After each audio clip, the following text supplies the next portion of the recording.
El Everest. Solo escuchar su nombre evoca imágenes de una imponente montaña blanca, una cumbre mítica que parece tocar el cielo. Para muchos, conquistar el Everest es el sueño máximo, un logro que eleva a los alpinistas al Olimpo de los aventureros. Pero esta montaña no solo se conquista con fuerza física, exige respeto, humildad y, sobre todo, un conocimiento profundo de sus peligros. Hoy vamos a adentrarnos en una historia que demuestra cómo, en el Everest, la línea entre el triunfo y la tragedia es tan delgada como el aire que se respira a 8.000 metros de altura. Sandy Hill Pittman, una socialité neoyorquina, esposa del creador de MTV, Bob Pittman, parecía tenerlo todo. Una vida de lujo, influencia social y un sinfín de comodidades. Pero a mediados de los 90, todo eso dejó de ser suficiente. Aburrida de su vida como esposa de un multimillonario, Sandy encontró en el montañismo una pasión que transformó su vida. Lo que comenzó como una simple afición se convirtió rápidamente en una obsesión que le costó cientos de miles de dólares y quizás, incluso, su matrimonio. El Everest no fue su primer desafío. Pittman tenía un objetivo claro: convertirse en la tercera mujer en la historia en escalar las 7 cumbres, las montañas más altas de cada continente. Esta meta no solo le proporcionaría una conclusión épica para el libro que estaba escribiendo, sino que también la acercaría un paso más a su sueño de convertirse en una figura reconocida en el mundo de los deportes de aventura y los medios de comunicación. Pero para alcanzar ese sueño, Sandy tendría que enfrentarse a la montaña más peligrosa del planeta, y a sí misma. En 1993, Sandy hizo su primer intento de alcanzar la cima del Everest. Su llegada a la montaña no pasó desapercibida. Todos sabían quién era, la esposa glamorosa de un multimillonario. Pero, aunque no escondía su riqueza ni sus conexiones con personas influyentes, lo que más llamaba la atención era su determinación. Durante esa expedición, algo ocurrió. Frustrada por el mal tiempo que impidió su ascenso, Sandy se arrancó una cruz de oro con piedras semipreciosas del cuello y la arrojó al vacío. Para otros escaladores, esa pequeña joya representaba una fortuna, pero para Sandy era un símbolo de su impotencia ante la montaña. Un año después, volvió al Everest en una expedición patrocinada con un presupuesto de $200.000 para un video de la NBC. Esta vez, intentó la cara de Kong Chong, una de las rutas más técnicas y peligrosas. Contrató a 4 de los mejores escaladores del mundo, pero nuevamente, el mal tiempo se interpuso en su camino. La montaña le estaba enviando un mensaje, pero Sandy aún no estaba lista para escucharlo. En 1996, Sandy Hill Pittman se unió al equipo de Scott Fischer, un experimentado alpinista y cofundador de la empresa de trekking Mountain Madness. El equipo de Fischer era sólido: 3 invitados, 7 sherpas y un objetivo claro: alcanzar la cumbre del Everest por la ruta sureste. Para Sandy, esta era su oportunidad de redimirse, de demostrar que no era solo una socialité en busca de atención, sino una verdadera alpinista. Pero, aunque tenía más experiencia que algunos de los otros miembros del equipo, desde el inicio, su presencia en la montaña generó controversia. El 10 de mayo, el equipo de Fischer, junto con un grupo de Nueva Zelanda y otro taiwanés, se prepararon para el ascenso. La noche era clara, la luna brillaba con fuerza. Todo parecía indicar que sería un día histórico. Y lo fue, pero no de la manera en que esperaban. Aproximadamente a las 2:30 de la tarde, Sandy alcanzó la cumbre. Estaba exultante. Intercambió mensajes con otros escaladores que también se encontraban en la cima, pero no hubo tiempo para celebraciones. En el Everest, llegar a la cima es solo la mitad del viaje, y la verdadera prueba comienza en el descenso. Para entonces, Sandy ya estaba exhausta. Se dijo que, en el ascenso, Necesitó la ayuda de un Sherpa y fue la última de su grupo en llegar a la cumbre. Pero, ¿por qué continuó si su cuerpo ya le estaba enviando señales de alerta? Tal vez era el orgullo, tal vez la presión de las cámaras, o quizás el miedo al fracaso. Sea cual fuere la razón, la decisión de continuar la llevaría al borde del abismo. El descenso fue brutal. Las condiciones empeoraron rápidamente, y como si el Everest no fuera lo suficientemente despiadado, una tormenta repentina cubrió la montaña con un manto de nieve y viento. La visibilidad se redujo a casi nada. Los escaladores quedaron atrapados en la llamada zona de la muerte, donde la falta de oxígeno convierte cada paso en una lucha agónica. La tormenta convirtió el descenso en una pesadilla. Los vientos azotaban con fuerza y el frío extremo llevaba las temperaturas a niveles mortales. Para entonces, muchos de los escaladores ya no tenían oxígeno. Temblaban incontrolablemente. La hipotermia era inminente. Sandy no fue la única en caer en un estado de agotamiento extremo. Charlotte Fox, otra escaladora experimentada, le administró una inyección de dexametasona, un antiinflamatorio con efectos similares a la anfetamina, utilizado como último recurso en situaciones críticas. Sandy apenas podía mantenerse de pie, y cuando la tormenta golpeó con toda su fuerza, todo se descontroló. El grupo de escaladores se dispersó. Nadie sabía en qué dirección estaba la seguridad. Era como nadar en un vaso de leche, pero uno muy, muy turbulento. Por más de 8 horas, los escaladores quedaron atrapados en un limbo entre la vida y la muerte. Muchos estaban medio ciegos, golpeados por el viento y sin posibilidad de orientación. A medida que la noche avanzaba, la situación se volvía cada vez más desesperada. Sandy, junto con Fox y el resto del grupo, se derrumbó en la nieve. Estaban a punto de rendirse. Tim Matson, otro escalador, intentó mantener el ánimo del grupo, pero la verdad era innegable. La muerte estaba cerca. Alrededor de la medianoche, la tormenta dio una pequeña tregua. Las estrellas aparecieron en el cielo, ofreciendo una luz tenue que les permitió orientarse. Pero, aunque la tormenta había amainado, el peligro seguía presente. El frío era extremo y Sandy apenas tenía fuerzas para moverse. Cuando Anatoly Bukrev, un guía ruso con una reputación impecable, se acercó al grupo, encontró a Sandy en un estado crítico. Apenas podía hablar. Solo repetía una y otra vez: «Estoy cansada, no puedo». Pero Bukrev no estaba dispuesto a dejarla morir. Sabía que, si no actuaba rápido, la montaña reclamaría otra vida. Con una mezcla de fuerza y determinación, comenzó a cargar y arrastrar a Sandy de regreso al campamento. Cada paso era un desafío monumental. El viento volvía a soplar, la nieve caía con fuerza, pero Bukrev no se detuvo. Sandy Pittman estaba al borde del colapso, pero el Everest aún no había dictado su sentencia final. Anatoly Bukrev sabía que cada segundo contaba. Mientras la nieve caía implacable y el viento helado se colaba por cada rendija de su equipo, el guía ruso se aferraba a Sandy Pittman con una determinación casi sobrehumana.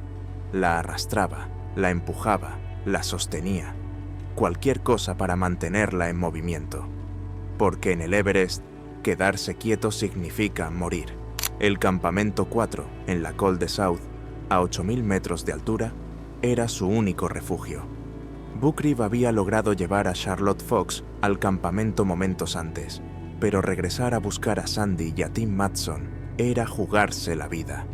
Sin embargo, Bukrev no dudó. Salió de nuevo al infierno blanco, guiado solo por una débil luz y un instinto que parecía nacido de la propia montaña. Mientras tanto, en la cumbre, la tragedia seguía desarrollándose. Scott Fisher, el experimentado líder del equipo de Mountain Madness, permanecía atrapado. Su masa de oxígeno seguía encendida, un testimonio silencioso de su lucha por respirar en un mundo sin aire. Nadie sabe con certeza lo que ocurrió en esos momentos finales. ¿Fue la altitud? ¿El agotamiento? ¿O simplemente la montaña reclamando otro tributo? Lo cierto es que Fisher no bajaría con vida. Su cuerpo fue hallado más tarde, congelado en una postura casi serena, como si hubiera aceptado su destino con dignidad. La historia de Rob Hall, el líder de la expedición neozelandesa, no fue menos desgarradora. Hall quedó atrapado cerca de la cumbre junto a su cliente, Doug Hansen. La radio se convirtió en su única conexión con el mundo. Su última conversación con su esposa embarazada, a miles de kilómetros de distancia en Nueva Zelanda, dejó una huella imborrable en la historia del montañismo. «No te preocupes, mi amor. Estoy cómodo y me quedaré aquí arriba un rato más», dijo Hall antes de que la señal se desvaneciera. Murió esperando un rescate que nunca llegó. Mientras la montaña se cobraba más vidas, Bucrib no se detenía. Logró llegar hasta Sandy y Matson. Les dio oxígeno y trató de infundirles fuerzas. Pero el frío y el cansancio eran abrumadores. Sandy apenas podía moverse. Solo repetía en un susurro: «Estoy cansada, no puedo». Para muchos, esa habría sido la señal de rendirse. Pero Bucrib no era como la mayoría. Con una mezcla de determinación y pura fuerza bruta, comenzó a cargar a Sandy de regreso al campamento. Cada paso era una lucha. La nieve les llegaba hasta las rodillas, el viento azotaba su rostro, pero Bucrib no se detuvo. Finalmente, cuando la primera luz del amanecer rompió el horizonte, llegaron al campamento 4. Sandy Pitman estaba viva, pero apenas. Mientras tanto, el resto del equipo luchaba por su supervivencia. Los escaladores que habían logrado llegar al campamento se encontraban en un estado crítico. El aire enrarecido, las bajas temperaturas y el agotamiento extremo los tenían al borde del colapso. Pero la verdadera batalla apenas comenzaba, porque en el Everest, bajar es tan peligroso como subir. Los supervivientes pasaron horas interminables en las tiendas de campaña del campamento 4. Se encontraban relativamente ilesos, pero el cansancio y la altitud les pasaban factura. Nadie quería moverse, pero sabían que permanecer allí significaba una muerte lenta.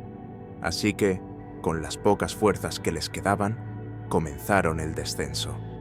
El 13 de mayo, finalmente llegaron al campamento base, exhaustos, traumatizados, pero vivos. Allí escucharon la historia completa de lo ocurrido durante la tormenta. 8 personas habían muerto, incluidos Scott Fisher, Rob Hall y 3 escaladores indios en el lado norte de la montaña. La tragedia del 10 de mayo de 1996 se había convertido en uno de los desastres más mortales en la historia del Everest. Pero la historia no termina aquí, porque mientras muchos intentaban asimilar la magnitud de la tragedia, otros comenzaron a buscar culpables, y Sandy Pitman, con su imagen de socialité neoyorquina y su controvertida presencia en la montaña, se convirtió en un blanco fácil. Apenas un día después de llegar al campamento base, Pitman parecía tener prisa por irse. Mientras el resto del equipo procesaba el duelo y la culpa, ella alquiló un helicóptero y voló directamente a Katmandú. Allí, en contraste con las duras condiciones de la montaña, Pitman se dejó ver tomando el sol junto a la piscina de un hotel de lujo. Cuando la prensa mundial la localizó, no dudó en atender las llamadas, ofreciendo su versión de los hechos mientras descansaba en una tumbona. Esta imagen, la de una mujer bronceándose junto a la piscina, mientras otros alpinistas se recuperaban de una experiencia traumática, no ayudó a su reputación. Los periodistas la identificaron fácilmente, y las vendas en sus dedos no hicieron más que alimentar la narrativa de que Sandy Pitman había sido una turista en el Everest, una aficionada rica que puso en riesgo a todo un equipo de profesionales. El 20 de mayo, el equipo de Mountain Madness organizó un servicio conmemorativo para Scott Fisher. Durante toda la noche, la tensión entre Pittman y algunos de sus compañeros escaladores era palpable. Había quienes sentían que ella no había mostrado gratitud suficiente hacia Anatoly Bukrev, y otros que arriesgaron sus vidas para salvarla. Otros creían que su presencia en la montaña era un símbolo de cómo el Everest se había convertido en un destino turístico para los ricos, más que un verdadero desafío para los alpinistas experimentados. El periodista Jon Krakauer, quien también estaba en la montaña durante la tragedia, no tuvo reparos en señalar que Scott Fisher murió porque estaba exhausto de guiar a escaladores aficionados. Y aunque Pittman siempre sostuvo que no hubo héroes esa noche, que todos estaban simplemente haciendo su trabajo, muchos no lo vieron de esa manera. El 22 de mayo, Sandy Pittman abandonó Nepal. Regresó a Nueva York, donde las críticas y la controversia la esperaban. Algunos de sus compañeros escaladores sugerían que, aunque había sobrevivido, su experiencia en el Everest la había dejado marcada para siempre. Otros, en cambio, veían en ella a una mujer que se negaba a aceptar la realidad de lo ocurrido. En Nueva York, Pittman retomó su vida social. Se la vio en eventos, pilotando su propio helicóptero y hablando de escalar el K2, otra de las montañas más peligrosas del mundo. Para muchos, esto demostraba que no había aprendido la lección, que el Everest no había logrado doblegar su espíritu. Pero, ¿era esto realmente una señal de fortaleza o simplemente una negación de la realidad? El Everest es una montaña implacable. No discrimina entre ricos y pobres, entre expertos y aficionados. Para ella, todos los escaladores son iguales, y cada uno debe ganarse el derecho de estar en su cima. Sandy Pittman logró regresar con vida, pero el precio fue alto, y la pregunta que queda es, ¿realmente entendió lo cerca que estuvo de convertirse en otra víctima de la montaña? La tragedia del Everest, en 1996, no solo dejó una cicatriz en la historia del alpinismo, sino que también sacudió la industria del montañismo comercial hasta sus cimientos. Cuando Sandy Pittman regresó a Nueva York, no encontró la bienvenida cálida y reconfortante que tal vez esperaba. En cambio, la esperaban titulares críticos, miradas de desaprobación y una creciente ola de controversia. Los medios de comunicación parecían dividirse en dos bandos. Por un lado, algunos la retrataban como una víctima de las circunstancias, una mujer valiente que sobrevivió a una de las peores tormentas en la historia del Everest.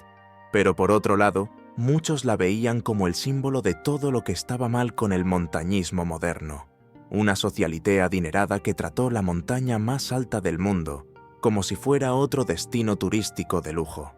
Jon Krakauer, cuyo libro Mal de altura se convertiría en una referencia sobre la tragedia, no dudó en señalar a Pittman en sus críticas. Según Krakauer, el Everest se había convertido en un lugar donde aquellos con suficiente dinero podían comprar un boleto a la cumbre, sin importar su experiencia o preparación.